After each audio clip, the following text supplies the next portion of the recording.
المشاهدون الكرام، أسعد الله أوقاتكم بكل خير. من الفضائيات الإريترية أحييكم وأقدم لكم نشرة الأخبار لهذه الفترة، أستهلها لكم بعناوين النشرة.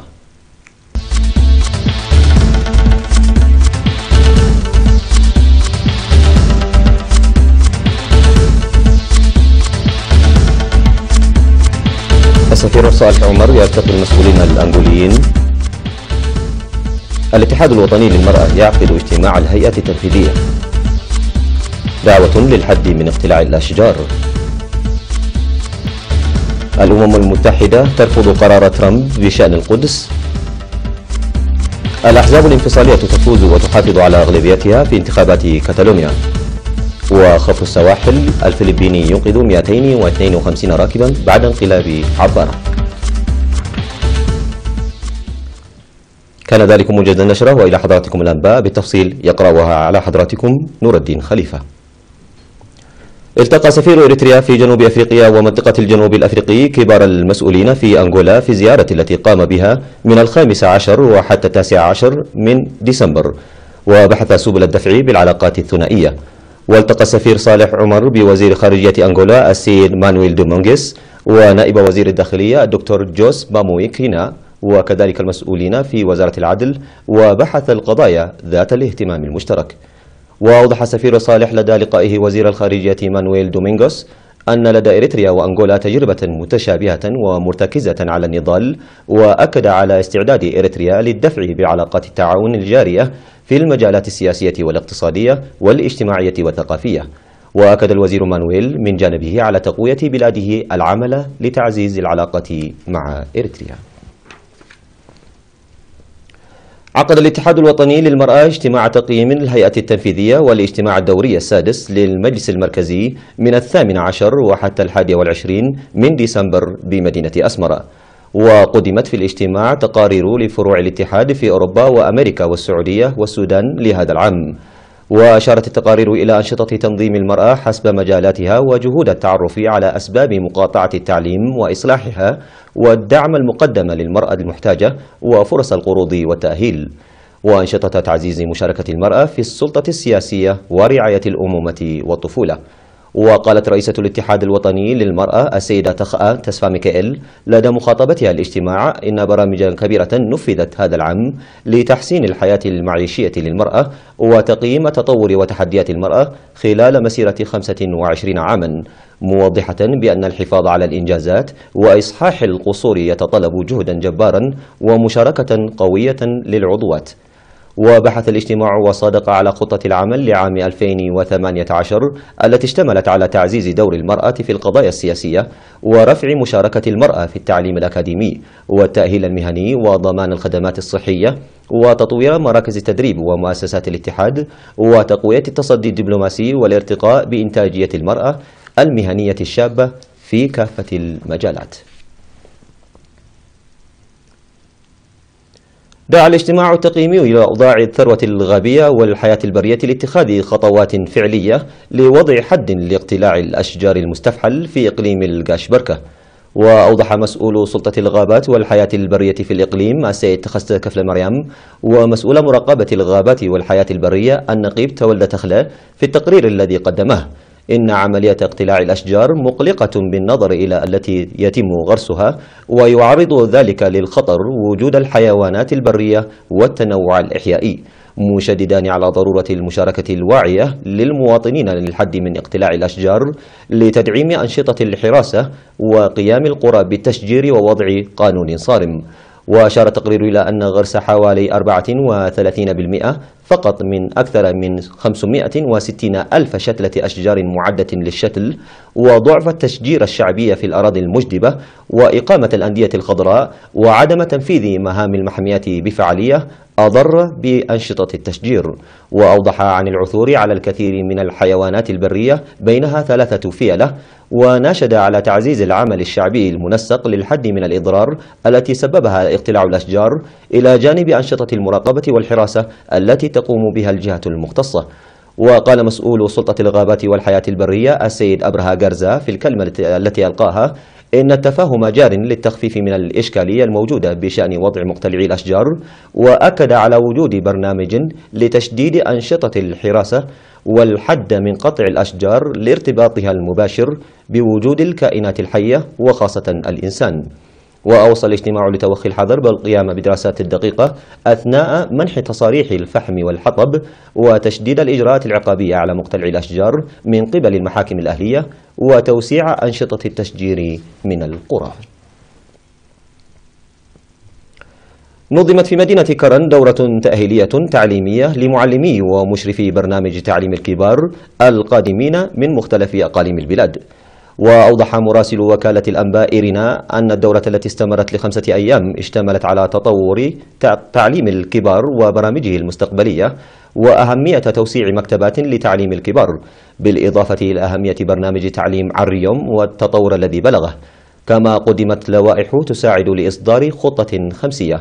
وقال القائم بأعمال مكتب التعليم في إقليم عنسبة الأستاذ محمد عمر عبد الله أنه يتطلب بذل جهود جبارة لبلوغ الهدف المنشود في مجال محو الأمية بترسيخ الوعي، ودعا إلى العمل الدؤوب لضرورة تنفيذ الخطط الموضوعة في برنامج الخدمات التعليمية عامة، وخاصة محو الأمية والحفاظ على المكتسبات المحققة والتعرف على جوانب القصور والنواقص. من جانبه أشار المدير العام لقسم التعليم للكبار والإعلام بوزارة التعليم السيد جبرزقي دمام بالجهود الجارية لتعزيز دور المعلمين والمشرفين على برنامج تعليم الكبار، وذكر في الوقت نفسه بأن خلق بيئة مناسبة لإيصال برنامج تعليم الكبار إلى المناطق البعيدة هي مسؤولية كافة أفراد المجتمع والجهات المعنية، داعيا إلى تسريع عملية تنفيذه.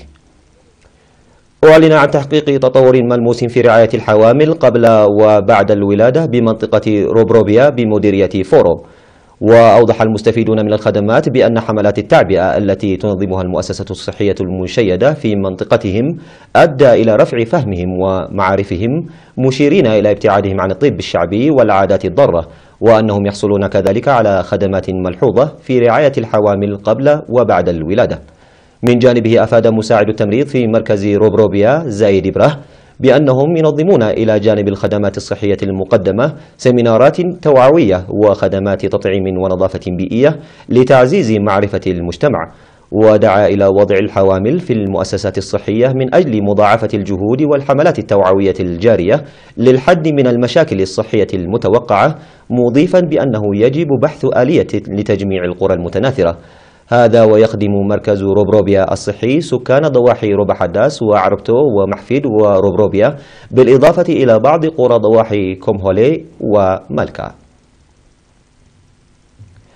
اختتمت في 20 من ديسمبر الجاري الدورة التأهيلية التي نظمت بالتعاون بين مفوضية الثقافة والرياضة ومعهد كونفوشيوس الصيني في العاصمة أسمرة، واستمرت لفترة شهر في مجال فن الرسم. وقال مفوض الثقافة والرياضة السفير زمد تخلى في مراسم الاختتام إن الدورة التأهيلية تعرف بفن الرسم الصيني أو تعرف بفن الرسم الصيني العصري، مما يساعد ذلك الفنانين الإريتريين على رفع قدراتهم، منوها الدارسين لتوسيع معارفهم ومستفيدين من الدراسة التي تلقوها.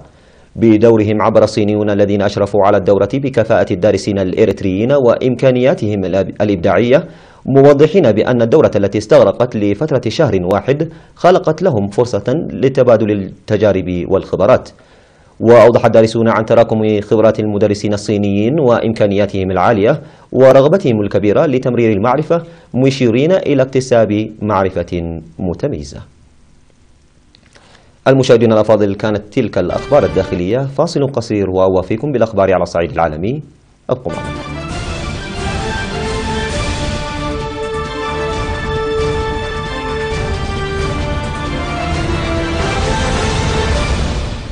أهلا بكم مجددا. حيث أقرت الجامعة العامة للأمم المتحدة بأغلبية ساحقة مشروع قرار تقدمت به تركيا واليمن يرفض تغيير وضع القدس القانوني، ووافقت 128 دولة على مشروع القرار رغم تهديد الرئيس الأمريكي دونالد ترامب بقطع المساعدات عن الدول التي تعارض الاعتراف بالقدس عاصمة لإسرائيل، فيما صوت 9 دول ضد القرار وامتنعت 35 دولة عن التصويت.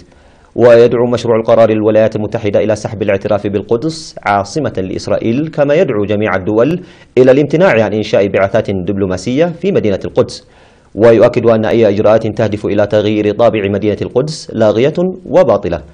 وكان ترامب قد هدد سابقا بقطع المساعدات عن الدول التي ستصوت في الأمم المتحدة على مشروع يبطل قراره اعتبار القدس عاصمة لإسرائيل، وذلك بعد رسائل تهديد أرسلتها المندوبة الأمريكية لدى الأمم المتحدة نيكي هايلي لتلك الدول.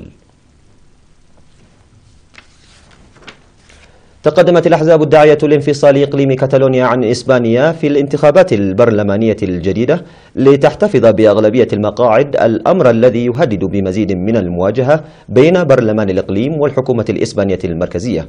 ورغم النتيجة يظل حزب المواطنين الذي يريد أن تبقى كتالونيا جزءا من إسبانيا أكبر حزب في البرلمان بحوالي 36 مقعدا، ونتيجة لذلك من غير الواضح من سيفوز بحق تشكيل الحكومة الجديدة. وكانت نسبة الإقبال أكثر من 80%، وهو رقم قياسي للانتخابات الإقليمية الكتالونية. وكانت مدريد قد جردت إقليم كتالونيا من الحكم الذاتي ودعت لإجراء الانتخابات المبكرة بعد إعلانها عدم شرعية استفتاء الاستقلال الذي جرى في الإقليم في أكتوبر الماضي. قالت قوات خفر السواحل الفلبينية اليوم الجمعة إنها أنقذت 252 من ركاب وطاقم عبارة انقلبت شرقي العاصمة مانيلا وانتشلت 5 قتلى. وانقلبت العبارة الفلبينية يوم أمس الخميس لسوء الأحوال الجوية، مما يلقي الضوء على تكرار حوادث القوارب في البلد الواقع في جنوب شرق آسيا والمؤلف من أكثر من 7000 جزيرة. وقال المتحدث باسم قوات خفر السواحل الكابتن أرماند باليلو إن القوات تؤكد وفاة 5 أشخاص، بينما تم إنقاذ 252 راكبا بينهم أسترالي وزوجته الفلبينية. وغادرت العبارة الميناء وانقلبت بعد ساعة واحدة بسبب رياح قوية وأمواج عاتية. وقال أحد الناجين إن الركاب أصيبوا بالذعر عندما تسربت المياه إلى العبارة ومالت على أحد جانبيها، مما أدى إلى ميلها ثم انقلابها. في غضون أقل من دقيقة اختفت الفطيرة من فم متسابق تعود على الفوز في مثل هذه المسابقة، أي بطولة العالم في أكل الفطائر. وفاز مارتن أبليتون كلير بجائزة المنافسة الرياضية الدولية في سرعة التهام الفطائر، وذلك للمرة الرابعة على التوالي بعد أن ابتلع شطيرة من اللحم وفطيرة البطاطا في 32 ثانية في مطعم بمدينة ويغان الإنجليزية الشمالية. والمسابقة تقام منذ 23 عاما على الرغم من القواعد البسيطة للمسابقة والمتمثلة في تناول وجبة فطيرة في أسرع وقت ممكن. وعلى الرغم من الطلبات الكثيرة التي قدمت له للإفصاح عن الطريقة التي يتبعها للفوز وسرعة التهام الفطيرة، فقد رفض كلير البوح وقال إنها أسرار تجارية.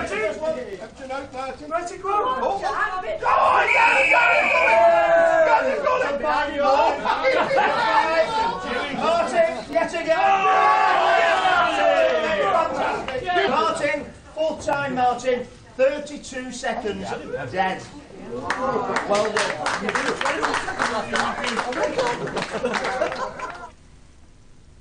مشاهدينا الكرام، بهذا أكون قد وصلت بكم إلى نهاية نشرتنا لهذه الظهيرة. أشكر لكم حسن إصغائكم ومتابعتكم. دمتم بخير وإلى اللقاء.